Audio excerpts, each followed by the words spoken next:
इतिहास के पन्नों में बहुत से वीर योद्धाओं के नामों को जगह नहीं मिली। असल में वो वीर योद्धाओं ने बड़े बड़े सुल्तानों को अपनी जूती की नोक पर रखा था। ऐसे ही एक वीर योद्धा की आज हम बात करेंगे, जिनका नाम है महाराणा राज सिंह। मेवाड़ के राणा जगत सिंह के घर तारीख 24 जुलाई 1629 को राणा राज सिंह का जन्म हुआ था। सन 1652 में राणा जगत सिंह के निधन के बाद उन्होंने मेवाड़ की धुरा संभाली। इनका शासनकाल 1652 से लेके 1680 तक चला। मेवाड़ की धुरा संभालते ही चित्तौड़गढ़ की मरम्मत शुरू करवा दी। सन 1615 में मुगल और मेवाड़ के बीच एक संधि हुई थी, जिसके तहत ये तय किया गया था कि कभी भी कोई भी मेवाड़ का राजा चित्तौड़गढ़ की मरम्मत नहीं कर सकता। जैसे ही मुगलों को ये पता चला कि राणा राज सिंह ने चित्तौड़गढ़ की मरम्मत शुरू करवाई है, तभी मुगल सेना ने चित्तौड़गढ़ पर आक्रमण किया। मुगलों को अपनी ओर आता देख राणा राज सिंह अपनी सेना के साथ वहां से चले गए, क्योंकि वो नहीं चाहते थे कि किसी भी प्रकार की दुश्मनी मुगलों से ली जाए। जब मुगल सेना चित्तौड़गढ़ पहुंची तो उन्होंने किले के मरम्मत किए हुए सभी भागों को नष्ट किया और दिल्ली लौट गए। सन 1657 में जब शाहजहां बीमार हुए, तब मेवाड़ में राणा राज सिंह ने टीका दौड़ उत्सव का आयोजन किया और उस बहाने मेवाड़ और मेवाड़ के बाहर जितने भी मुगल थाने थे उन सभी को नष्ट कर दिया।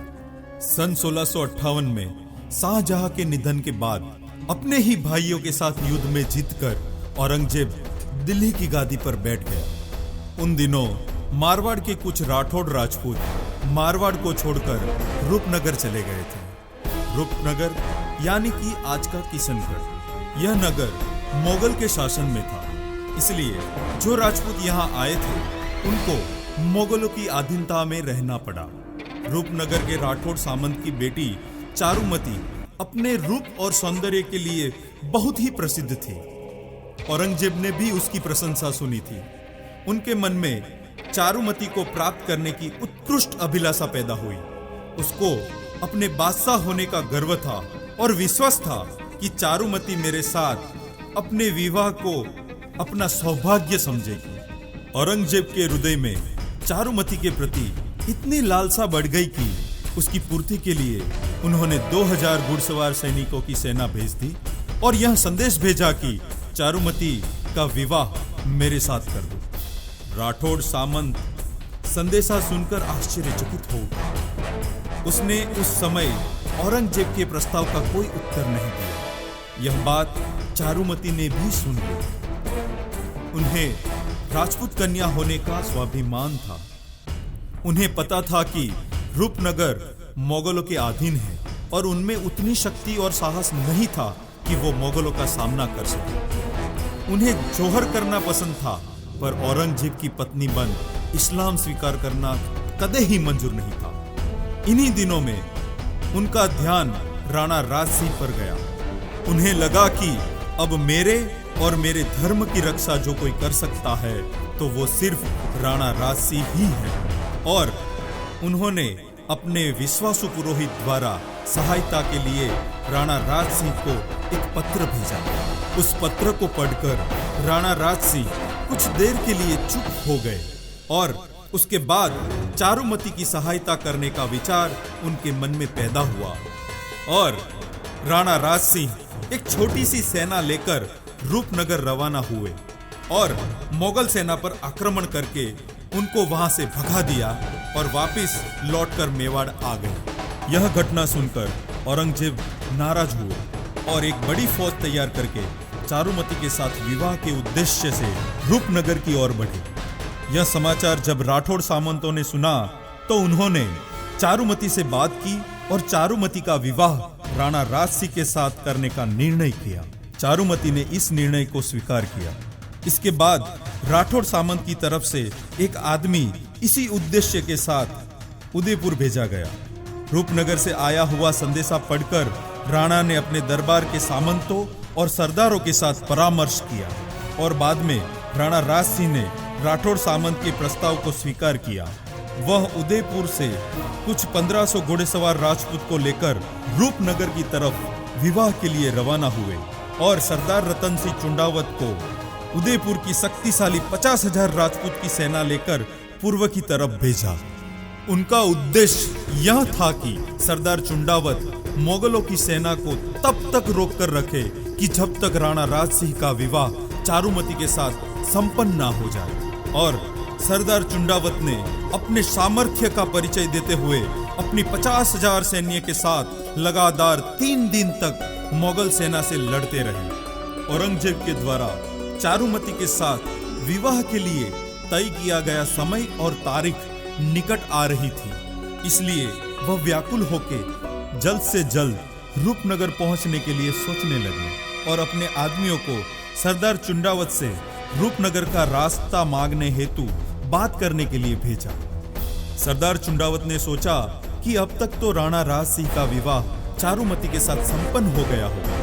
अपने उद्देश्य को संपन्न होते हुए देख तक का लाभ लेते हुए 10 सालों तक उदयपुर पर आक्रमण न करने की शर्त पर मुगल सेना को आगे बढ़ने के लिए रास्ता दिया। जब तक औरंगजेब रूपनगर पहुंचे तब तक तो राणा राज सिंह चारुमती से विवाह संपन्न कर उदयपुर लौट चुके थे और यह देखकर औरंगजेब चुपचाप अपने हाथ मसलते रहे और वापस दिल्ली लौट गए। मनोमन ही वह राणा राज सिंह से काफी गुस्सा हुए, पर वह कुछ कर नहीं सका, क्योंकि अगर मेवाड़ से दुश्मनी ली तो इसका मतलब यह हुआ कि पीढ़ियां बीत जाएगी पर मेवाड़ से दुश्मनी खत्म न होगी। इसलिए उन्होंने मेवाड़ पर आक्रमण तो नहीं किया, पर अपनी ताकत दिखाते हुए निर्दोष हिंदुओं पर अत्याचार शुरू कर दिया और कई सारे मंदिरों को खंडित कर जमीन दोष कर दिया, जिसमें अहमदाबाद का चिंतामणि मंदिर, काशी विश्वनाथ मंदिर, सोमनाथ मंदिर और मथुरा के केशवराय मंदिर थे। पहले मथुरा के पास गिरिराज पर्वत पर श्रीनाथ जी का मंदिर था। औरंगजेब ने गोसाई लोगों के पास आदमी भेजकर कहलवाया कि तुम लोग मथुरा के फकीर हो, कुछ करामत दिखलाओ वरना निकाले जाओगे। इस बात से दामोदर जी घबराए और श्रीनाथ जी की मूर्ति को एक रथ में बिठाकर अपने चाचा गोविंद जी, बालकृष्ण जी, वल्लभ जी और गंगाबाई के साथ तारीख 10 अक्टूबर 1669 को निकल गए और आगरा जाके 16 दिन तक छिपे रहे। उसके बाद तारीख 26 अक्टूबर 1669 को आगरा से निकलकर राव राजा अनिरुद्ध सिंह के पास गए और पूरी वर्षा ऋतु वहीं पर काटी। वहां से पुष्कर होकर कृष्णगढ़ पधारे। तब कृष्णगढ़ के राजा मान सिंह ने कहा कि आपको छिपकर रहना मंजूर हो तो यहाँ रहो, मैं आपको जाहिर में नहीं रख सकता। गर्मी का मौसम वहीं बिताया, बाद में मारवाड़ की तरफ गए। गोसाइयों ने जोधपुर से 3 कोस दूर चापा सैणी गांव में श्रीनाथ जी को पधराया और वर्षांत तक वहीं रहे। वहां से गोविंद जी राणा राज सिंह के पास गए और श्रीनाथ जी के बारे में अपनी ख्वाहिश जाहिर की। महाराणा ने खुशी के साथ स्वीकार किया और कहा कि जब तक मेरे 1 लाख राजपूतों के सिर कट नहीं जाएंगे तब तक औरंगजेब और उसकी सेना इस मूर्ति को हाथ भी नहीं लगा पाएगी। यह बात सुनकर गोविंद जी बड़े प्रसन्न हुए और चापा सैणी गए। वहां से 17 नवंबर 1971 को भगवान श्रीनाथ जी की मूर्ति लेकर उदयपुर की ओर बढ़े। उदयपुर से 12 कोस दूर उत्तर की ओर बनास नदी के तट पर सिहार गांव के पास मंदिर बनाकर तारीख 20 फरवरी 1672 शनिवार के दिन पाट बिठाया। गोसाइयों ने राणा राज सिंह को बताया कि औरंगजेब ने 80 प्रसिद्ध मंदिरों को तुड़वा दिया है। इस बात से क्रोधित राणा ने अपने बेटे भीम सिंह को तुरंत ही गुजरात के लिए रवाना किया। भीम सिंह ने मुगल अधिकार वाले गुजरात में प्रवेश करके 300 मस्जिदों को तोड़ दिया। भीम सिंह सूरत को सर करके मालवा को विजय करता हुआ नर्मदा की धाराओं को जीतकर आगे बढ़ा और मांडव, उज्जैन तथा चंदेरी तक भगवा झंडा गाड़ आया। जब औरंगजेब ने मंदिर तोड़ने का आदेश दिया था तब महाराणा जसवंत सिंह राठौड़ ने कहा था कि अगर ऐसा हुआ तो समस्त राजपूताना में आपके धर्म के साथ भी यही हस्र किया जाएगा। इस बात से औरंगजेब काफी नाराज था, क्योंकि मारवाड़ के जसवंत सिंह और जयपुर के जय सिंह दोनों मुगल सल्तनत के अधीन थे। फिर भी दोनों का सहकार तो मेवाड़ के राणा राज सिंह को ही जाता था। ये बात औरंगजेब भली भांति जानता था, इसलिए मौका पाते ही औरंगजेब ने विश्वासघात करके दोनों को विष वाला खाना खिलाकर मार दिया और औरंगजेब ने जसवंत सिंह के राज्य को खालसा घोषित कर मुस्लिमों को सौंप दिया और कहा, कुफ्र का गढ़ इस्लाम का घर हो गया। महाराणा जसवंत सिंह के मरने के समय कुमार अजीत सिंह की उम्र छोटी थी। उसका पालन पोषण कर मारवाड़ के सिंहासन पर बिठाने के उद्देश्य से उनकी माता अपने पति जसवंत सिंह के साथ सती नहीं हुई, लेकिन औरंगजेब नन्हे कुंवर अजीत सिंह को अपने साथ दिल्ली ले गया। वह चाहता था कि कुंवर अजीत सिंह का लालन पालन इस्लाम धर्म के मुताबिक हो। यह बात महाराणा जसवंत सिंह के सेनापति दुर्गादास जी को पता चली तो वह अपनी सेना लेके दिल्ली चले गए और नन्हे कुंवर अजीत सिंह को वहां से निकाल कर ले आए और सिरोही की घाटियों में चले गए। वहां के राजा ने इन्हें तुरंत निकल जाने को कहा। उनको किसी ने शरण नहीं दी। महाराणा राज सिंह, जो नन्हे कुंवर अजीत सिंह के मामा थे, उन्होंने तुरंत मेवाड़ में शरण दी और साथ में एक जागीर भी दी। इस बात से औरंगजेब राणा राज सिंह से बहुत ही नाराज हो गया। बार बार अपनी बेइज्जती हो देखकर औरंगजेब से रहा नहीं गया और उसने तुरंत ही जजिया कर लागू कर दिया, जो अकबर ने बंद करवाया था। जजिया कर यानी कि हिंदुओं को अपने पवित्र धर्मस्थानों पर जाने के लिए वसूला जाने वाला कर। इस बात से मेवाड़ के राणा राज सिंह काफी क्रोधित हो उठे और उन्होंने औरंगजेब को कड़े शब्दों में एक पत्र लिखा कि दिल्ली का कोई भी सिपाही मेवाड़ में जजिया कर वसूलने आया तो मारा जाएगा। अगर मैंने सूर्यवंशी पग बांधकर तेरे विरोधियों से हाथ मिला लिया तो दिल्ली का पाया तक हिलाने में वक्त नहीं लगेगा।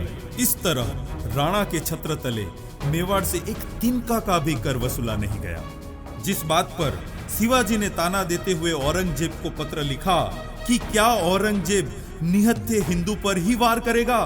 क्या उसमें उतनी हिम्मत नहीं है कि वो मेवाड़ के राणा राज सिंह से जजिया कर वसूल कर सके? दक्कन में भी तेरी सेनाएं जजिया कर वसूलने आई तो मैं भी तेरा वही हश्र करूंगा।